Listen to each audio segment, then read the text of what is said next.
নমস্কার বন্ধুরা, চলে এলো রঙ্গবতী মহিলা। এই যে আলু দিয়ে, মিক্সিটা খারাপ হয়ে গেছে আমার, আজকে অনেক দেরি হয়ে গেল। মিক্সিতে করতাম, গেছে ঘেটে ঘ হয়ে গেছে।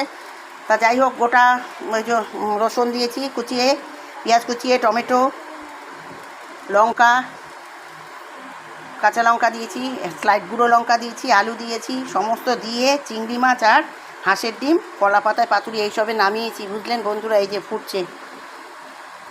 ঠিক আছে, কমপ্লিট হয়ে গেছে। ওইদিকে 1 কেজি 300 মাংস আছে। দেখতে থাকুন, সঙ্গে থাকুন। একদম সলিড চিকেন, সলিড মুরগি, কক কক কক। পুরো খাবে, মেয়ে খাবে, বউ খাবে না। ভালো বউয়ের কলা পাতায় পাতুরি লাগে খুবই ভালো। দেখতে থাকুন, সঙ্গে থাকুন। খাচ্ছে বুড়ো, ওই যে দেখুন, ডাল দিয়েছি। এবার চললাম।